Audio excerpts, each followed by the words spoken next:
Match number 49. அதாவது table டாப்ல இருக்கவங்களும் தேர்ட்ல இருக்கவங்களும் மோதுறாங்க. பட் பிபிகேஎஸ் பஞ்சாப் வந்து கொஞ்சம் டவுன்ஃபால்ல இருக்க மாதிரி எனக்கு ஃபீல் ஆகுது. அதுக்கு முக்கியமான காரணம் என்னன்னா கேச்சஸ். ரொம்ப ரொம்ப மொக்கையாக ஃபீல்டிங்கில் பெர்ஃபார்ம் பண்ணுறாங்க. இன்ஃபேக்ட் வந்து கேப்டன் மட்டும்தான் கேச்சஸ் எடுக்கிற மாதிரி இருக்குது. மற்றவங்க எல்லாம் ஏதோ கையில் வந்தாலும் நாங்கள் கீழே தூக்கி போட்டுருவோம் அப்படின்ற மாதிரி தான். கிட்டத்தட்ட ஒரு நல்ல ஸ்கோர் எஸ்ஆர்ஹெச்சோட அந்த பேட்டிங் லைனை எடுத்துட்டிங்கன்னா அபிஷேக் சர்மாலேருந்து டிராவிஸ் ஹெட்லேருந்து அதுக்கப்புறம் வர கிளாசன்லேருந்து இஷான் கிஷன்லேருந்து இப்போ எல்லாருமே பொழக்கிறாங்க அப்படின்றது எனக்கு என்னமோ எல்லாருமே ஃபார்முக்குள்ளே வந்துட்ட மாதிரி இருக்குது. சும்மா இருந்த கிளாசன் ரொம்ப நாளாக அவுட் ஆஃப் ஃபார்மில் இருந்தார். இனிமேல் பட்டு எனக்கு என்னமோ தெரிவிக்க இருந்தது.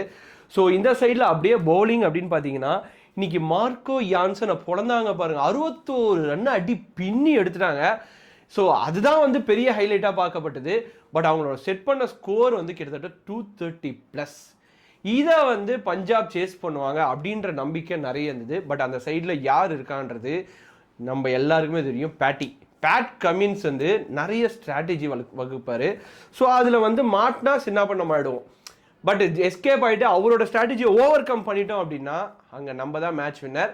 அது 2023 விட்டோம், 2024 திருப்பி பிடிச்சோம். அது வந்து வேர்ல்டு கப், அது ஒரு வேற ஸ்டோரி. பட் இன்னைக்கு யாருமே பெருசாக ஆடலன்றது தான் நிதர்சனமான உண்மை.